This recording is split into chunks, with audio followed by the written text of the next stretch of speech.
Ce jour-là, après un après-midi très chargé, je suis rentré à la maison avec la tête remplie de préoccupations. J'ai trouvé ma femme en train de servir le dîner. Je lui ai pris la main et lui ai dit « J'ai quelque chose à t'annoncer ». Elle s'est assise tranquillement, sans dire un mot. Elle me regardait. Je vis la peine dans ses yeux. J'étais comme tétanisé. Je ne savais plus ouvrir la bouche. Mais je devais lui faire part de ce que je pensais. Je voulais divorcer. Je soulevais le sujet calmement. Elle ne me semblait pas contrariée par mes paroles. Elle me demanda simplement « Pourquoi ?» Je fuis sa question. Elle se fâcha alors. Elle lança les baguettes et cria sur moi « T'es pas un homme !» Ce soir-là, nous ne nous sommes plus adressé la parole. Elle pleurait. Je savais qu'elle voulait savoir ce qui était advenu de notre mariage. Mais je ne pouvais lui donner une explication satisfaisante. Elle avait perdu mon cœur pour Marie-Rose. Je ne l'aimais plus. J'avais seulement de la pitié pour elle. Avec une énorme culpabilité, je lui fis part, par écrit, de mes arrangements pour le divorce. Dans les accords, je lui léguais la maison, l'auto, et je mettais en jeu 30% de mon entreprise. Elle jeta un coup d'œil sur le papier et le détruisit en morceaux. Cette femme qui avait passé 20 ans de sa vie avec moi était devenue une étrangère. J'étais désolé pour elle, de ce temps gaspillé, des ressources et de l'énergie. Mais je ne pouvais reprendre ce que je venais de lui dire, car j'aimais beaucoup Marie-Rose. Brusquement, elle se mit à pleurer à chaudes larmes devant moi, ce à quoi je m'attendais. Dans le fond, ces pleurs étaient pour moi une délivrance. Cette idée de divorce qui m'obsédait depuis plusieurs mois me semblait maintenant plus ferme et claire. Le jour suivant, je suis rentré très tard à la maison. Je l'ai trouvée assise à la table en train d'écrire. Je n'ai pas dîné et je suis directement allé me coucher. Je me suis endormi aussitôt car j'étais fatigué de ma journée mouvementée avec Marie-Rose. Lorsque je me suis réveillé dans la nuit, elle était toujours assise à table en train d'écrire. Je ne m'en suis pas occupé. Je suis retourné me coucher. Je me suis rendormi rapidement. Si les messages de cette chaîne te plaisent, abonne-toi. Mets-nous un joli pouce bienveillant et n'hésite pas à partager. Au matin, elle me présenta ses conditions de divorce. Elle ne voulait rien de moi. Par contre, elle avait besoin d'un mois d'avis avant le divorce.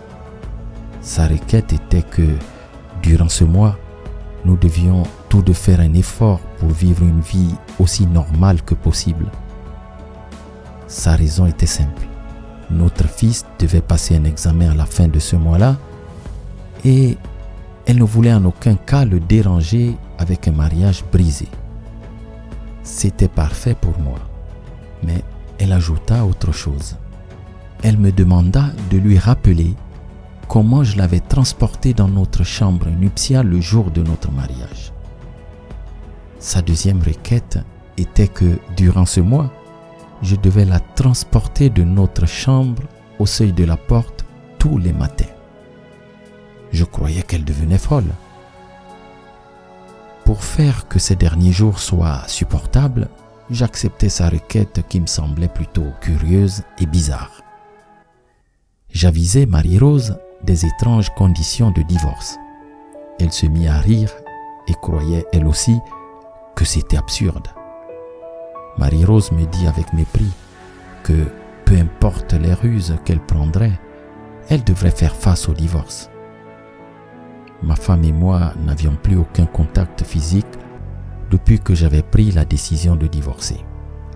Alors, quand j'ai dû la sortir de la chambre le premier jour, nous étions tous les deux maladroits. Notre fils applaudissait derrière nous. « Papa porte maman dans ses bras !» Ces mots m'apportaient de la peine. De la chambre au salon, puis à la porte, j'ai marché environ 10 mètres avec elle dans mes bras.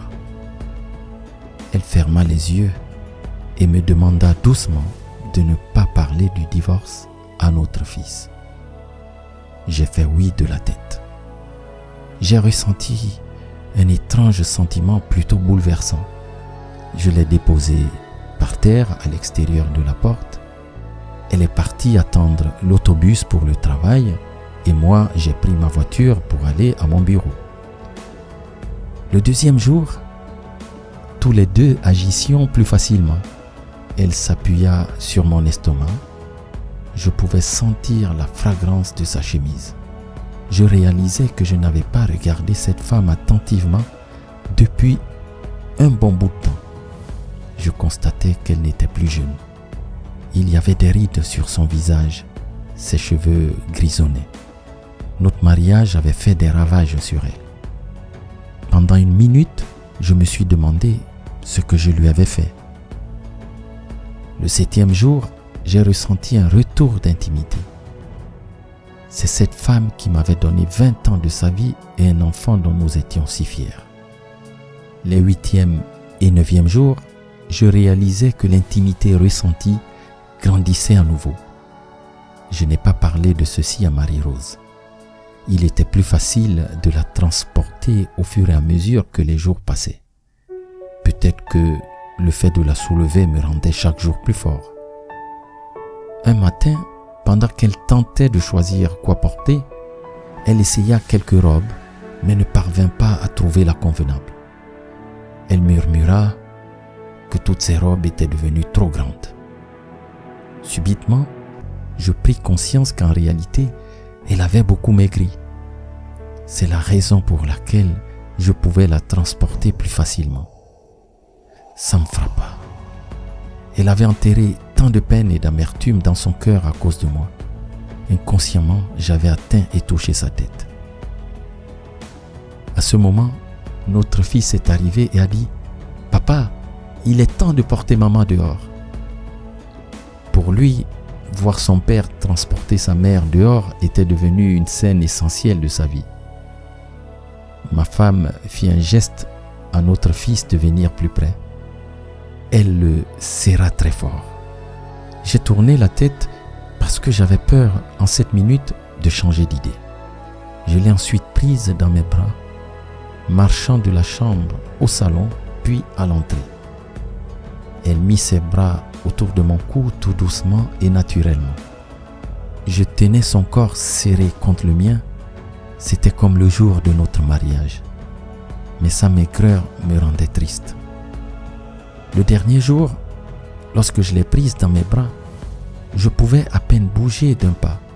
Notre fils était parti à l'école. Je la tenais fermement et lui dis « Je n'avais pas remarqué que notre vie avait manqué d'intimité. » Rapidement, je me rendis à ma voiture. J'avais peur qu'un seul instant puisse me faire changer d'idée. Au lieu d'aller au bureau, je me dirigeais chez Marie-Rose. En arrivant, je sautais hors du véhicule sans fermer les portes. Je montai les marches. Marie-Rose ouvrit la porte et je lui dis « Désolé Marie-Rose, je ne souhaite plus divorcer maintenant. » Elle me regarda sidérée et me toucha le front. « Fais-tu de la fièvre ?» Je retirai sa main de mon front. « Je suis vraiment désolé, Marie-Rose, mais je ne divorce pas. Ma vie de mariage était probablement devenue ennuyeuse parce que ni elle ni moi n'avions évalué les détails de nos vies, mais non pas parce que notre amour était mort. Maintenant, je réalise que depuis le jour où je l'ai transportée dans notre demeure le jour de notre mariage, c'est mon devoir de la soutenir jusqu'à ce que la mort nous sépare. » Marie-Rose semblait soudainement comprendre. Elle me gifla violemment et claqua la porte, puis éclata en sanglots. Je redescendis l'escalier et repartis. route, je me suis arrêté chez un fleuriste. J'ai commandé un bouquet de fleurs pour mon épouse. La vendeuse me demanda ce qu'elle devait écrire sur la carte. Je souris et j'écrivis: je te porterai dehors tous les matins jusqu'à ce que la mort nous sépare. Cet après-midi-là, j'arrivais à la maison, fleur à la main, sourire aux lèvres. Je montais les marches au pas de course. Je trouvais ma femme couchée dans notre lit. Elle était morte. Mon épouse se battait contre un cancer depuis des mois, mais j'étais tellement occupé avec Marie-Rose que je ne m'en étais pas aperçu. Elle savait qu'elle allait mourir sous peu et elle voulait me préserver. Au moment où je voulais divorcer, peu m'importaient les réactions négatives de notre fils. Mais grâce à la sagesse et à l'amour de ma femme, aux yeux de mon fils, papa et maman se sont aimés jusqu'à la fin. Pour lui, je suis un mari aimant. Les plus petits détails de notre vie sont ce qui compte vraiment dans une relation. Ce n'est pas la maison, la voiture, l'argent en banque. Ces derniers créent un environnement favorable au bien-être, mais ne peuvent donner le bonheur en soi. Un sage a dit que toutes les histoires d'échecs ont un point en commun. Elles se brisent quand elles sont sur le point de réussir. Alors, trouve du temps pour être l'ami de ton époux ou ton épouse, de ton conjoint ou ta conjointe, et faites l'un pour l'autre ces petites choses qui créent l'intimité et fortifient votre relation. Réglez vos problèmes, communiquez et soyez heureux. Souviens-toi qu'on ne sait pas ce qu'on possède jusqu'à ce qu'on le perde. Partage cette histoire et peut-être que tu sauveras une relation en péril. Que celui qui crée le monde chaque jour soit la source qui fortifie votre union. Merci.